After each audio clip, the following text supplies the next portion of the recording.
안녕하세요. 아주 착하고 순한 효자, 효녀를 둔 애엄마입니다.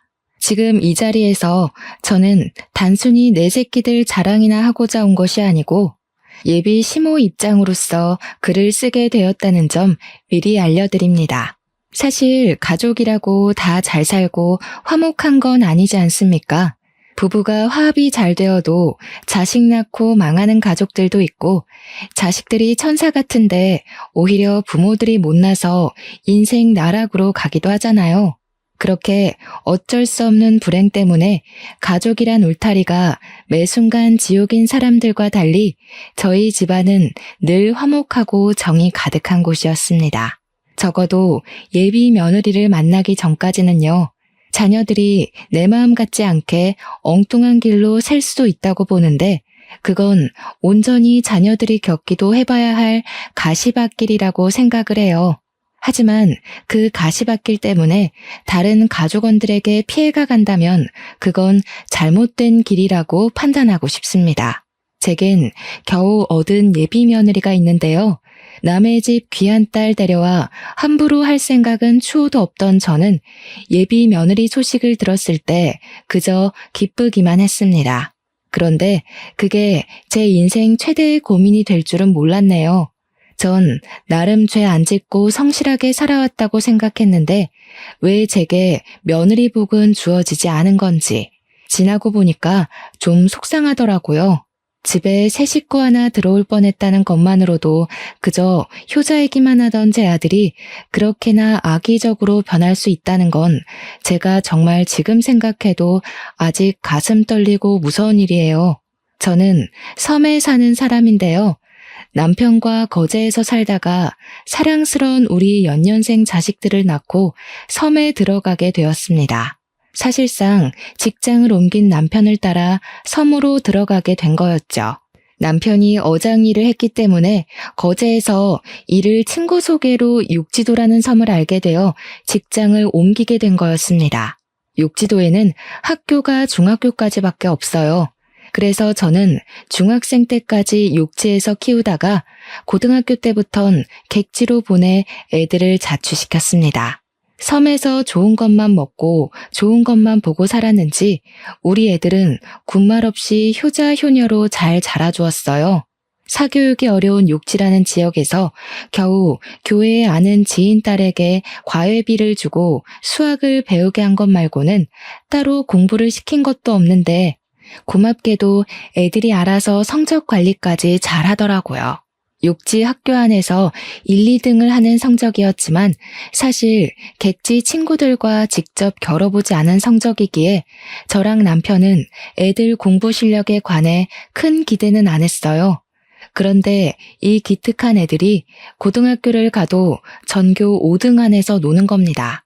그때도 신기하기만 했는데 고3이 되고 수시 입시를 지원할 때 딸 담임 선생님한테 전화가 오고 다음 해에 아들 담임 선생님한테 전화 왔을 때 알았어요. 우리 애들이 정말 잘하는 애들이구나 하고요. 저희 집의 경우 특이하게도 딸이 의대의 길을 가니 아들도 누나를 따라 의대를 가게 된 경우거든요. 저랑 남편은 우리 자식들이 둘 다 의사의 꿈을 가졌었다는 걸 지금 생각해도 놀라운 점이라고 보고 있어요. 그렇다고 저랑 남편이 강요한 건 절대 없었습니다. 둘이서 알아서 착실하게 자기 살 길을 이룬 애들이 얼마나 자랑스러운지 몰라요. 애들 덕분에 졸지에 우리는 섬에서 자식 농사 잘한 집안으로 소문이 나기도 했었답니다. 동네 사람들이 우리더러 애들이 알아서 잘 커주니 참 걱정 없겠다며 많이 부러워했는데요. 사실 자식 둔 부모들은 다 알 거라고 생각해요. 내 자식 내가 눈 감기 전까지 걱정하고 마음 졸이는 게 부모 마음이지 않겠습니까? 그러니 무려 의사 자식을 둔 제게도 자식을 향한 고민은 끊임없이 있다는 겁니다. 저희 애들이 남부럽지 않을 만큼 참 잘 커주었는데 제 마음속 딱 하나 걸리는 문제가 있었어요. 애들 둘 다 나이가 30대 중반이에요. 그런데 아무도 결혼을 안 했고 할 생각도 없어 보인다는 게 저의 유일한 걱정이었습니다. 저랑 남편은 애들이 가족 꾸려서 오순도순 살길 바라거든요.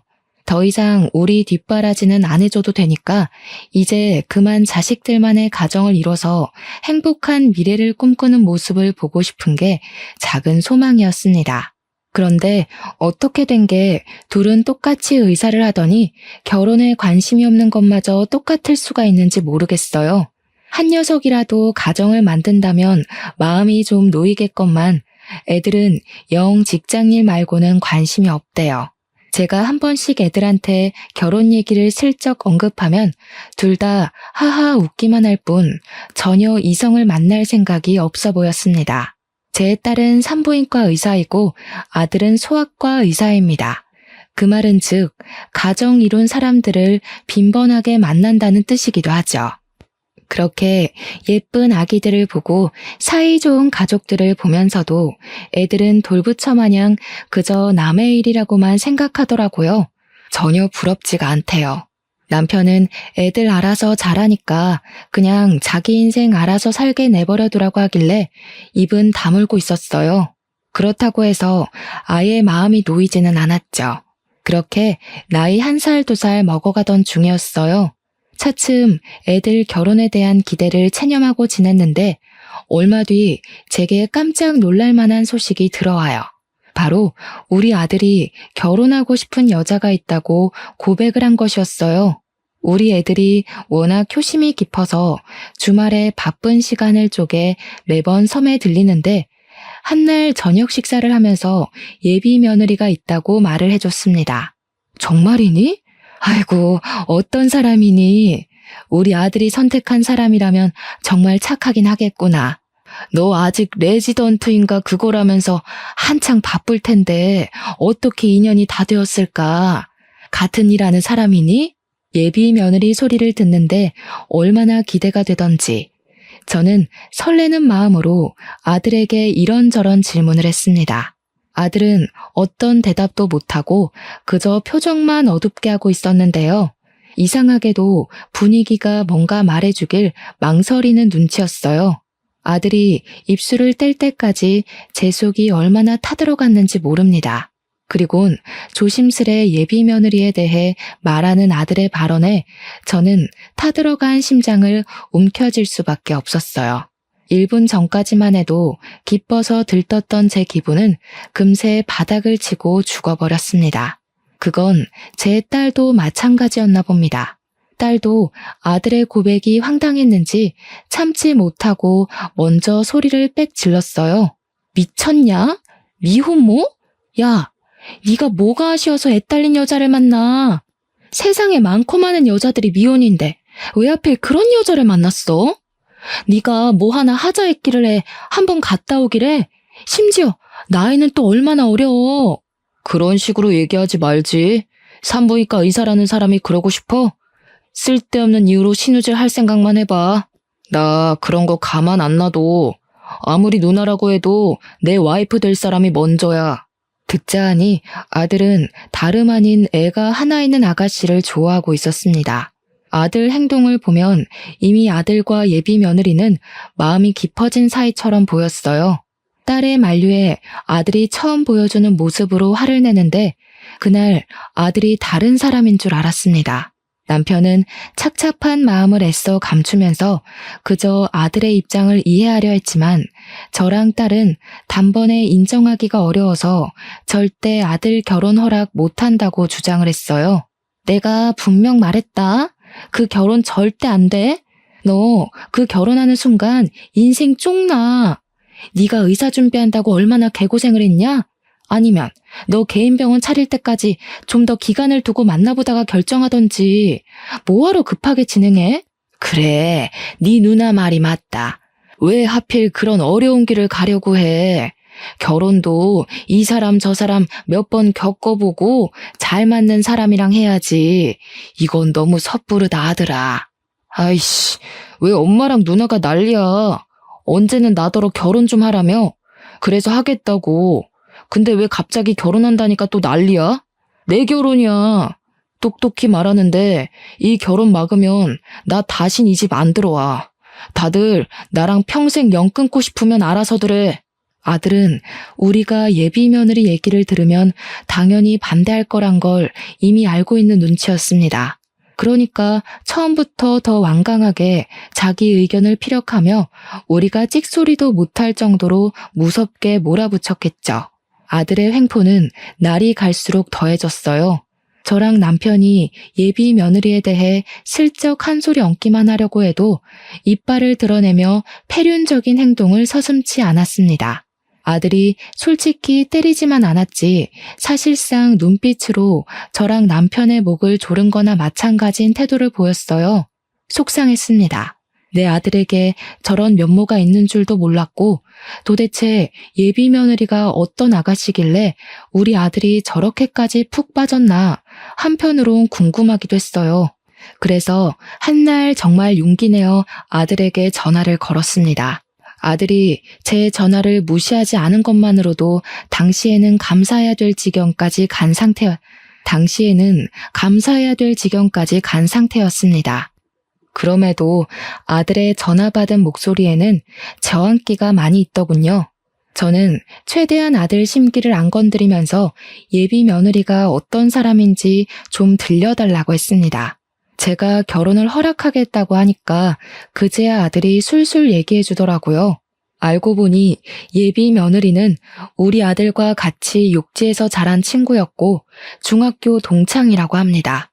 지난번 섬에 들어왔다가 아들이랑 예비 며느리가 우연히 마주쳤는데 그날 인연으로 반가워서 연락처를 주고받았고 섬 밖에서 몇 번 만났다가 사이가 깊어졌다고 했어요. 그랬구나. 엄마는 아들 동창이라고 해도 워낙 까마득해서 어떤 친구였는지 기억은 잘 안 나네. 뭐 네가 어련히 잘 봤겠지. 그래도 정말 각오 많이 해야 될 거야. 남애 키우는 게 쉬운 일이 아니잖니. 엄마, 나 소아과 의사야. 내가 그런 것도 생각 못 해봤겠어? 내가 남의 애를 다뤄도 수백 명을 다뤄. 애가 아직 어려서 내 자식처럼 키울 수 있을 것 같아. 그러니까 엄마도 응원 좀 해줬으면 좋겠어. 아들의 완고한 고집에 결국 저랑 남편은 아들의 앞날을 응원하기로 결정했습니다. 자식 이기는 부모 없다는 말은 괜한 말이 아니더라고요. 자식을 정말로 많이 사랑한다면 끝내 자식에게 백기를 들 수밖에 없도록 만들어진 게 부모의 존재이지 않습니까? 우리가 결혼을 허락하는 덕에 아들은 성질을 많이 죽였어요. 처음만큼은 아니지만 저희에게 예비 며느리를 소개해 주려고까지 했습니다. 꽤 경계를 푼 것이겠죠. 아들이 제대로 날짜를 잡아서 예비 며느리를 섬집으로 데려오기로 했어요. 그러면서 저한테 부탁하는 것이 하나 있었는데 좀 당황스럽더라고요. 그래도 엄연히 결혼 인사니까 저는 딸까지 있는 주말에 하면 좋겠다고 생각했는데 아들이 딸한테는 알리지 말라고 부탁을 하더라고요. 왜 그러냐고 물어봤더니 아들의 대답은 제게 생각지도 못한 충격을 안겨주었습니다. 옛날에 학교 다닐 때 누나가 혜영이 좀 괴롭히고 그랬대. 혜영이가 우리 누나 무섭다고 최대한 안 보고 싶다네. 그 얘기 듣는데 진짜 내가 다 쪽팔려서. 그래도 내가 한때 누나 존경했었거든? 이젠 누나란 사람이 제일 최악이야. 늘 목표를 이루고 사는 누나가 멋있다며 누나의 발자취를 따르던 게 우리 아들 마음이었습니다. 그랬던 아들이 예비 며느리란 존재가 나타나면서 낯선 사람이 되어가는 게 보였어요. 어쨌든 저도 학창시절 딸의 행적은 몰랐던 사실이었습니다. 우리 딸이 학교 생활을 착실히 하고 있다고만 생각했거든요. 그런데 제가 모르는 사이 그런 엄청난 일을 저질렀을 줄은 상상도 못했어요. 얼굴 못 본 예비 며느리에게 미안했고 딸에게 상황 설명이라도 듣고 싶었습니다. 하지만 당장은 결혼 인사가 먼저라고 생각해서 일단 아들 부탁대로 딸에겐 예비 며느리 만난다는 사실을 비밀로 했어요. 그리고 며칠 뒤 아들이 연차를 내고 평일 시간에 맞춰서 예비 며느리를 데려왔습니다. 예비 며느리의 첫인상은 참 얌전하고 조용해 보였어요. 참한 것이 아니라 뭐랄까 나쁘게 말하면 좀 사람이 음침해 보인달까? 나름 어른 집에 온다고 신경 써서 머리를 묶었는데도 잔머리를 정리 안 해서 그런지 지저분해 보였고, 피부가 하얀 편인데 다크서클이 있어서 어딘가 우울하고 기운 빠져 보이는 상이었어요. 인상이라도 좋으면 어떻게든 예비 며느리를 고운 눈으로 봐주려고 했는데, 들어와서도 저랑 남편의 눈을 똑바로 못 쳐다보고 죄인처럼 바닥만 보고 있는 예비 며느리가 예뻐 보이진 않았습니다. 게다가 아들이랑 둘이 같이 들어오는데 아들 품에 예비 며느리 애로 보이는 아기가 안겨 있더라고요. 남의 자식을 안고 있는 아들의 모습을 상상은 했었지만 막상 직접 보니 또 한 번 심장이 철렁하는 거 아니겠습니까? 예비 며느리가 어떤 사람인지를 떠나서 고생길이 뻔히 보이는 저런 여자의 짝을 우리 아들이 자처해서 따라붙었잖아요.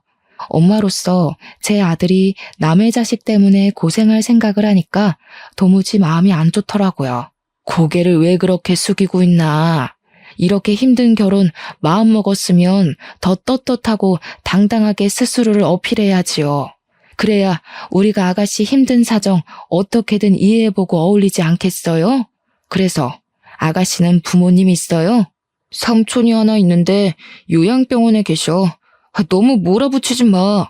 혜영이가 이렇게 기죽을 수밖에 없는 건 어쩔 수 없는 사회적 낙인 같은 거야. 그냥 내가 옆에서 혜영이 자존감 일으킬 수 있게 도와주면 돼. 제가 보기엔 예비 며느리한테서 여자로서의 매력도 전혀 없는 것 같은데 대체 우리 아들이 뭘 보고 끔뻑 넘어갔는지 모르겠더군요. 예비 며느리는 제가 묻는 말에 대답도 안 하고 움찔거리기만 하더니 답이란 답은 우리 아들이 대신해서 예비 며느리를 대변해주고 있는데 그 꼴이 아주 황당했습니다. 남편은 이미 예비 며느리에 대한 기대를 놓은 것 같았어요. 제가 남편한테 뭐 묻고 싶은 거 있냐고 눈짓을 주면 남편은 고개만 젓더군요. 예비 며느리에게 궁금한 것도 없고 해줄 말도 없을 만큼 단념한 것이겠죠. 남편 마음이 읽히고 나니 저 또한 속상한 감정을 참지 못하겠는 겁니다. 게다가 직접 제 눈으로 예비 며느리의 꼴이 생각보다 더 말이 아니라는 걸 확인하고 나니까 우리 아들을 한 번만 더 붙잡고 싶었어요. 우리 아들이 의사인 건 알죠? 둘이 서로 좋아서 결혼까지 마음먹었다는 건 알겠는데 솔직히 내 아들이 손해보는 장사는 맞잖아요. 적어도 경제력까지 우리 아들한테 기대려는 거면 내가 좀 힘들 것 같아서요. 아가씨는 우리 아들한테 뭘 해줄 수 있어요? 집을 우리 쪽에서 해줄 테니 혼수를 그쪽에서 해결할래요? 그래선 안 됐었는데 저는 일부러 예비 며느리가 제 말을 듣고 도망치길 바래서 좀 쓴소리를 해버렸습니다. 저라고 아이 혼자 키우는 미혼모에게 이런 상처되는 말 하고 싶었겠습니까? 예비 며느리도 돌아가신 사돈들의 귀한 자식일 텐데 저도 남의 자식한테 가슴 아픈 소리 하고 싶지 않았어요. 그래도 팔은 안으로 굽는다고 제 아들만 생각을 해야 했고 제 아들이 무엇보다 평범하게 살길 바랬을 뿐입니다. 그냥 남들처럼 같이 시작하고 같이 꾸려나가고 같이 아이를 만들어서 사는 그런 가정을 살길 원했다고요. 이렇게 소박한 삶이 이토록 어려운 소망인지 꿈에도 몰랐네요. 예비 며느리는 제 말을 듣고도 아무 말 없이 고개만 푹 숙이고 있었습니다. 방금 발언들은 제가 아들의 동의 없이 저지른 일이라서 아들의 성화가 뒤따를 거란 각오는 했어요. 그런데 그게 천륜 얘기가 오갈 정도로 심각한 사항을 불러일으킬지는 차마 예측을 못했습니다.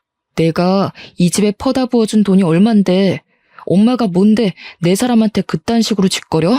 앞으로 나 보고 살 생각하지 마. 나 이제 이 집 자식 아니야. 두 분은 똑똑히 기억하세요. 천륜이 끊어진 건 명백히 두 분 탓이니까 평생 기억하고 괴로워했으면 싶네요. 아들은 그대로 예비 며느리를 데리고서 밖으로 나갔습니다.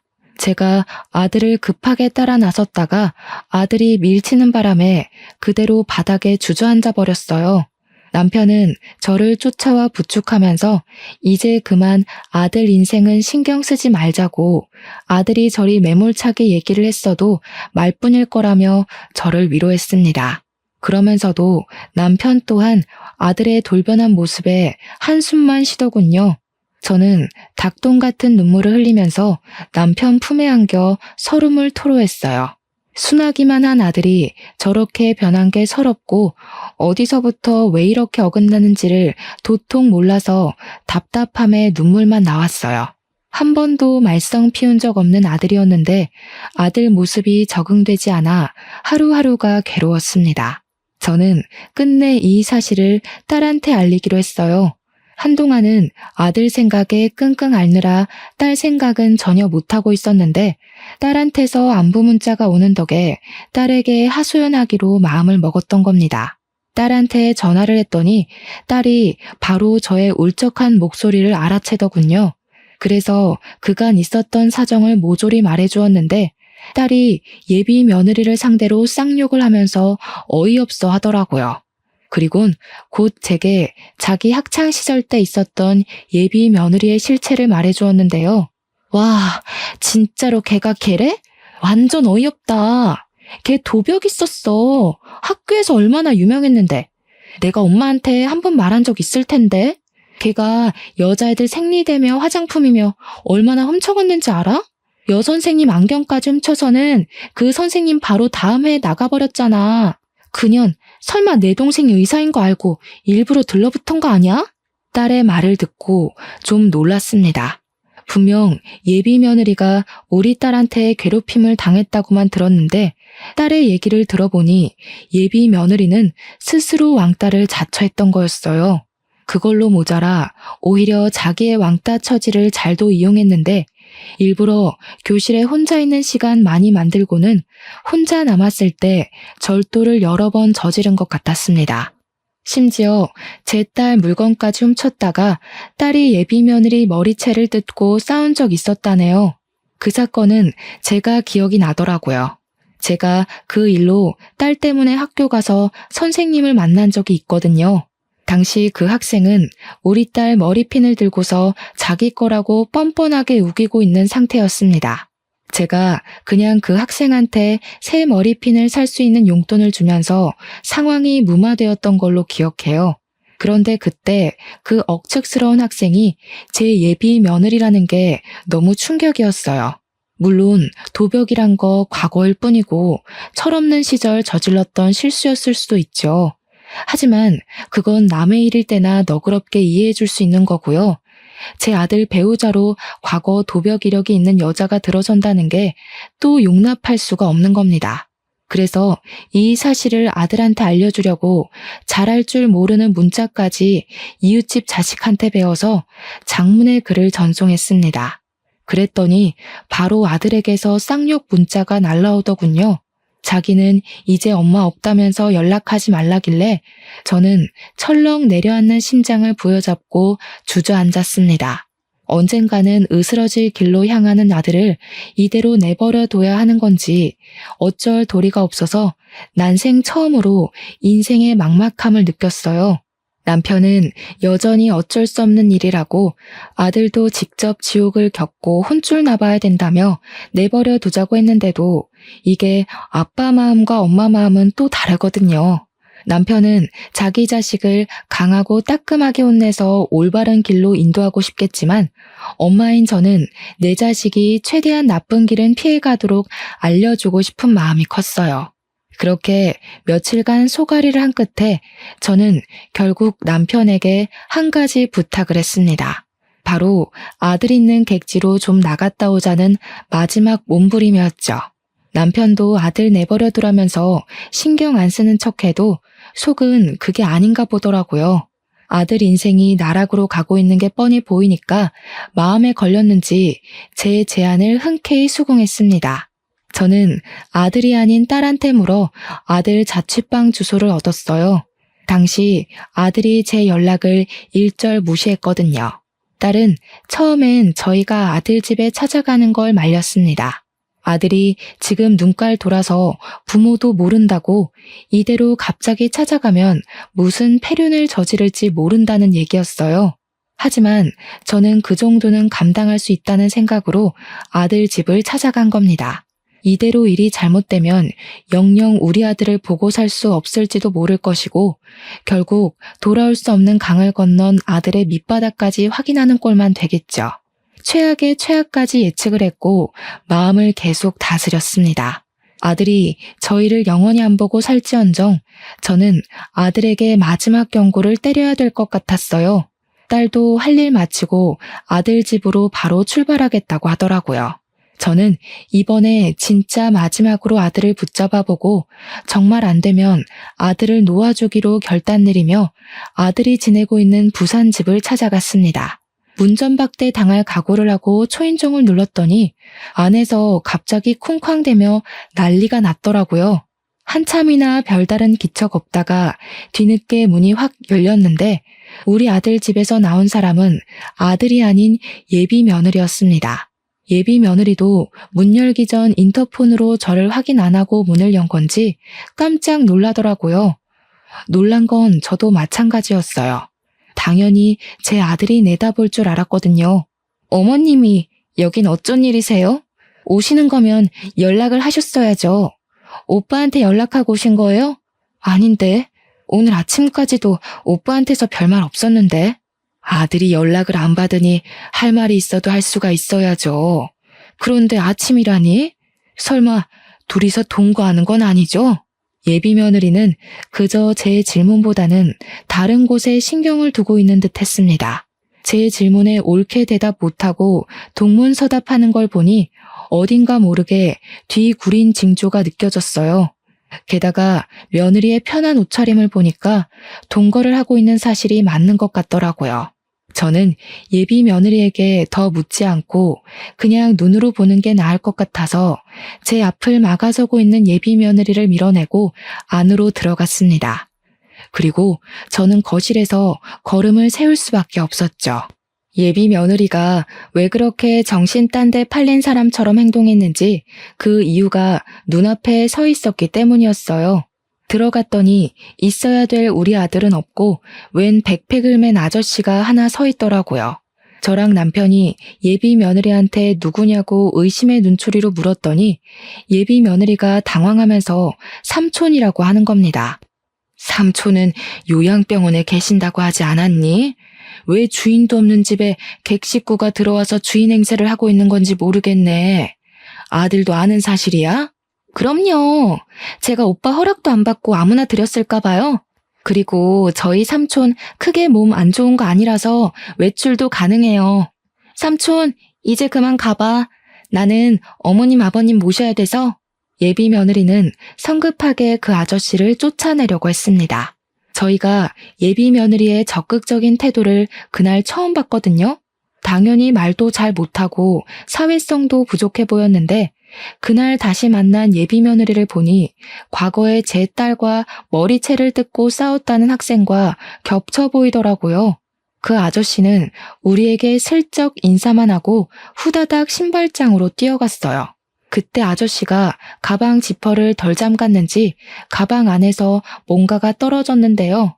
아무리 눈 씻고 봐도 우리 아들 시계랑 똑같은 거 아니겠어요? 저 시계는 아들이 의사 면허 땄을 때 제 남편이 고생했다고 사줬던 명품 시계였습니다. 우리 아들 거랑 똑같은 게 맞나 확인하려고 그걸 주우려 했는데 그 순간 아저씨가 냅다 주워서는 집 밖으로 뛰쳐나갔어요. 그 사이에서 예비 며느리는 어쩔 줄 모르고 서 있더군요. 도대체 이게 뭔가 싶은 순간 지난번 딸이 말해줬던 예비 며느리의 도벽증 얘기가 떠올랐습니다. 아가씨, 설마 내 아들 물건 훔쳤어요? 저 사람 삼촌 되시는 분 아니죠? 저렇게 팔팔한 아저씨를 어느 요양병원에서 받아준답니까? 저 사람 누구예요? 설마 같이 내 아들 집 털어먹으려고 부른 사람이에요? 무슨 그런 소리를 하세요. 제가 아무리 마음에 안 드신다고 해도 그런 말은 실례죠. 제가 여기서 오빠랑 동거하고 있는 게 마음에 또 걸리시나 본데 전 그냥 오빠가 들어와서 살라고 해서 들어온 것 뿐이라고요. 탓하려면 어머님 아들을 탓하세요. 세상에나 기가 막혀서 말도 이렇게나 잘하는데 그날 인사 와서는 왜 그렇게 지질이 궁상을 떨었는지 모르겠네. 잘 생각해요, 아가씨. 내가 마지막으로 베푸는 자비야. 여기서 똑바로 고백하는 게 좋을걸? 개망신 꼴 겪고 나서 입 털고 싶은 게 아니라면. 어머님, 진짜 너무하세요. 돈 없고 애 덜렁 있으면 이렇게 무시해도 되는 거예요? 저 이래봬도 열심히 살았어요. 그런데 사람들이 다 어머님처럼 저를 색안경 끼고 보는데 어쩌라고요. 저처럼 미혼모들은 새로운 사람 만나서 미래도 꿈꾸면 안 되는 거예요? 어머님도 어쩔 수 없는 악독 시어머니신 거냐고요. 목청 한번 크다. 나는 또 네가 말도 못하는 벙어리인 줄 알고 얼마나 속에 불이 났었는지 아니? 지금 보니까 얘가 미혼모를 아주 권리처럼 이용하네? 옛날에도 왕따 자처해서 도벽을 습관처럼 일삼았다고 들었는데 그 버릇을 이렇게 응용시켰니? 미혼모면 너처럼 시엠이 될 사람 앞에서 목소리 높이고 눈깔 부릅떠도 된다는 거냐? 어디서 쌍심지를 켜고 어른을 똑바로 노려봐. 저도 모르게 예비 며느리의 상실된 인간성을 보곤 계속 쌓여있던 스트레스가 폭발해버렸는데요. 남편이 급하게 저를 자중시켜줬지만 예비 며느리는 이때다 싶었는지 울기 시작하더라고요. 그것에 남편은 당황했고 저는 어처구니가 없어서 고개를 돌려버렸습니다. 그리곤 바로 집안을 샅샅이 뒤졌어요. 아무래도 아까 뛰쳐나갔던 아저씨 백팩이 수상했거든요. 우리 아들이랑 똑같은 시계가 나온 걸론 확신 갖기가 일러서 제 눈으로 다른 증거를 확인하려 했습니다. 그러자 예비 며느리가 언제 울었냐는 듯 바로 저를 뒤쫓아오더라고요. 제가 아들 방에 들어가려니까 제 팔을 억세게 잡아당기면서 그 앞을 막는 거 아니겠습니까? 훔친 거 아니라고요. 아까 그 시계 때문에 이래요? 그 시계가 세상에 하나밖에 없는 것도 아니잖아요. 저희 삼촌도 그런 시계 있다고요. 별 가짜는 걸로 오빠랑 저 떼어놓을 생각 마세요. 저 절대 오빠 옆에서 안 떨어질 거예요. 볼수록 가관이구나. 그래, 네가 이렇게 나와준다면 나야 고맙지. 그렇게 떳떳하고 결백하면 뭐가 두려워서 내 앞을 막고 있는 거니? 이참에 내가 네 앞에 고개 숙이고 사과하도록 만들어봐. 저는 남편에게 예비 며느리를 붙잡고 있어주길 부탁하고서 아들 방문을 열고 들어갔습니다. 겨우 2발 내디뎠는데 저는 바로 제자리에 설 수밖에 없었습니다. 방이 아주 아수라장이 되어 있더라고요. 그 난리통 속에 아기가 혼자 침대 위에 덩그러니 누워 있었고 아기 주변으로는 제 아들 것으로 보이는 옷가지랑 액세서리에 속옷까지 널브러져 있었어요. 마치 다 펼쳐놓고 골라서 빼놓은 것처럼 헤집어져 있기도 했습니다. 오빠 방 정리 중이었다고요. 저 원래 방 청소 이런 식으로 해요. 그렇게 못 믿겠으면 오빠한테 전화해서 확인해보라고 하든지요. 누가 뭐랬니? 그래, 너 말 잘했다. 이참에 아들까지 불러서 삼자대면 하자꾸나. 수상한 게 한둘이 아닌데 내가 네 말을 어떻게 믿겠어? 저는 바로 아들한테 문자로 호출을 했습니다. 평소 제 문자도 씹던 아들은 그 연락만큼은 무시를 못하겠는지 급하게 반차를 내고 집에 도착했어요.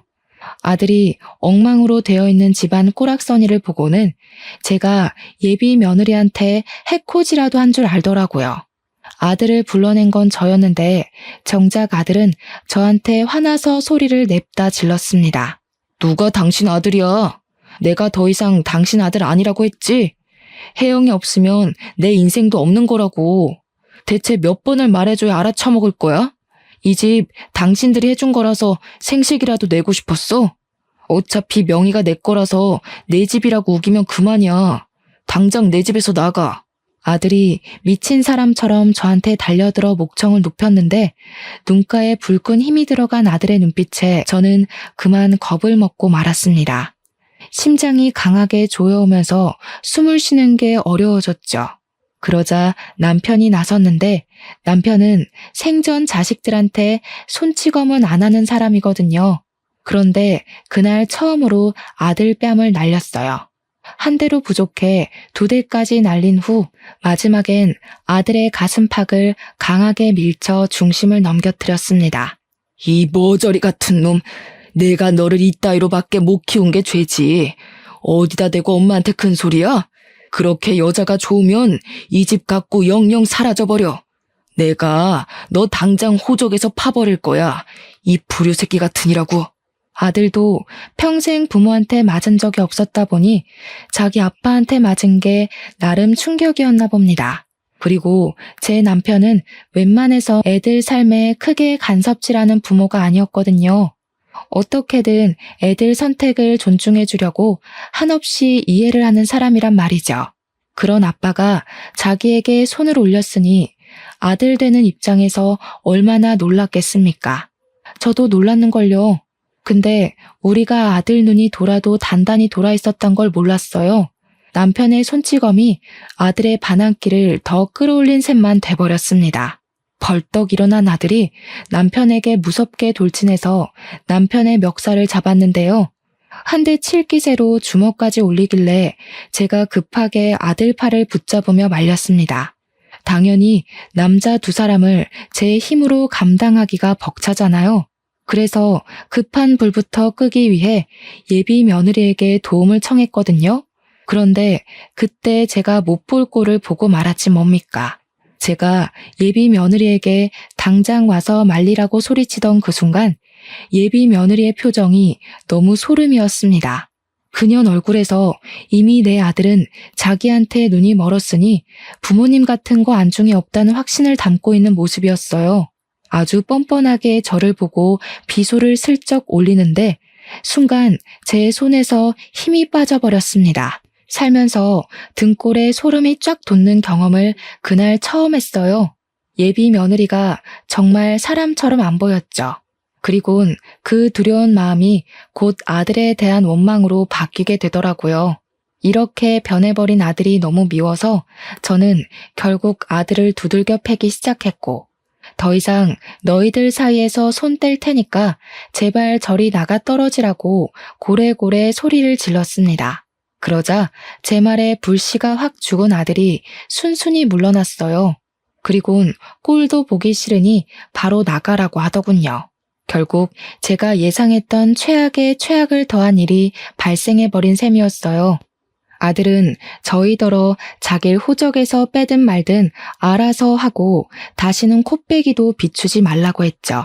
너무 속상했지만 우선 그날은 아들과의 대화는 틀렸다고 봤습니다. 그래서 남편을 데리고 나가려는데 그와 동시에 딸이 집에 들이닥쳤어요. 워낙 정신없던 터라 딸이 온다는 사실을 잊고 있었던 겁니다. 딸이 들어오자마자 더 놀란 건 딸 뒤로 경찰이 우르르 들어왔다는 거예요. 딸이 예비 며느리에게 삿대질을 하자 경찰들이 예비 며느리를 붙잡았고 집주인인 아들에겐 참고인 조사를 위해 같이 가야 된다고 안내를 했죠. 그때 딸은 가만히 있지를 않고 이 도둑년 새끼야 하면서 예비 며느리한테 달려들어서는 가방에 넣어온 5kg짜리 소금을 꺼내 예비 며느리 머리통에 좌르륵 부었습니다. 경찰에게 수갑이 채워진 예비 며느리는 손도 쓰지 못하고 소금 범벅이 된 채 비명만 질렀어요. 이년이 옛날 버릇 남 못 주고 또 도벽증 도졌네? 옛날엔 내 머리핀을 네 거라고 우기더니 이제 내 동생을 네 거라고 우길 참이니? 사람이 배보다 배꼽이 큰 짓을 하면 이런 꼴이 나는 거야. 네 주제를 알아야지. 밑에 네 삼촌이라는 원조교제 애인 잡혀있거든? 내 동생 물건 다 뱉어내고 쳐 울고 있으니까 가서 나란히 부둥켜 안고 질질 짜라. 딸이 예비 며느리의 이마를 퍽퍽 밀면서 말을 하자 예비 며느리가 딸을 죽일 듯이 노려보면서 괴성을 내질렀습니다. 예비 며느리한테서 저런 악에 바친 고함이 나오는 게 또 놀랍고 무섭더라고요. 원래 조용한 녀석들이 미치면 더 겁나잖아요. 예비 며느리는 더 이상 본성을 숨기지 않기로 한 건지 아니면 정말 화가 나고 분하면 내재되어 있던 저런 모습이 툭 튀어나오는 건지는 모르겠네요. 어쨌든 아들이 보는 앞인데도 더는 이미지 관리 없이 평소와는 이질적인 면모를 드러냈습니다. 나도 이깟 집안 진절머리 나서 결혼 같은 거 할 생각 없었어. 오빠 도장만 찾으면 나가려고 했다고. 아씨, 다 망했잖아. 아, 짜증나. 아, 이번엔 도장이었어?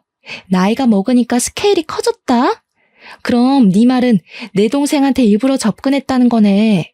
내 동생이 의사 됐다는 건 동네에 소문 퍼져서 이미 전해들은 사실일 테고 나이 먹고 추하게 욕심만 날로 과해져서 어쩌냐? 그런 잔머리 굴릴 시간에 공부를 했으면 너도 의사 됐겠다 얘. 잘난 척 하지 마. 옛날부터 언니가 그런 식으로 거들먹거리는 게 재수없었어. 의사가 뭐 대수야? 그래봤자 나처럼 촌뜨기인 건 똑같은 처지면서. 이게 촌뜨기를 무시하네? 촌뜨기도 해내는 의사를 너는 못하고 도둑질만 해댔지 않아? 뭔 자신감으로 의사를 얕볼까? 촌뜨기 무시하려면 적어도 너처럼 상식 없이 손버릇 나쁜 애들한테나 해야 제대로 무시하는 거지. 어줍잖은 수준으로 우리 집안 무시하는 건 열등감밖에 안 된단다 이 도둑년아. 딸과 예비 며느리가 하는 대화에서는 예비 며느리의 인간성을 도드라지게 확인할 수 있는 증거 현장이나 다름없었습니다. 저희들 다 놀랐지만 무엇보다 아들이 심하게 충격먹은 것 같았어요. 바짝 경직되어선 믿을 수 없다는 얼굴로 예비 며느리만 바라보더라고요. 저는 그 모습을 보고 아들이 완벽하게 정신을 차렸으면 해서 좀 더 쐐기를 박아야 할 것 같았어요. 그래서 예비 며느리에게 다가가 그년 뒷주머니에 있는 전자담배를 꺼냈습니다. 우리 아들은 담배도 안 피우는데 명색의 악이 엄마라는 사람이 영 깡통이구나. 네 아들은 무슨 죄니? 도둑질하는데 이용하려고 애 낳았니? 동정심이 필요해서? 네 아들 네가 엉망으로 키우든 말든 우리 알 바 아닌데 내 아들까지 엉망으로 끌고 가는 건 나 못 본다. 어디 철딱서니 없이 도둑질이야?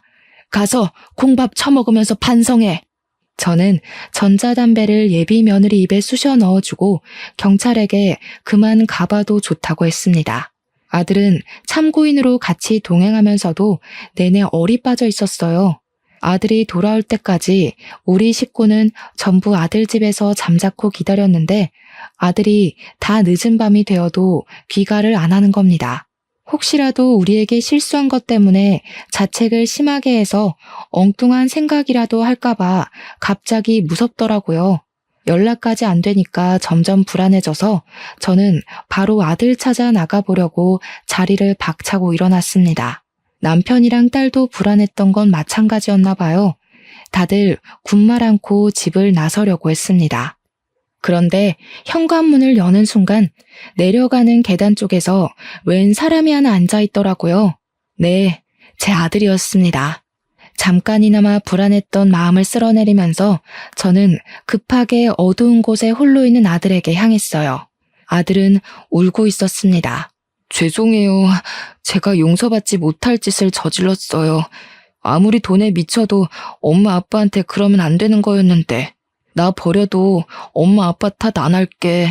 이게 무슨 소리인가 하니 아들이 말하길 예비 며느리에게 끔뻑 넘어갔던 이유가 요양병원에 있다는 삼촌이 자기 개원하는 데 투자를 해준다고 해서 혹했다고 하는 겁니다.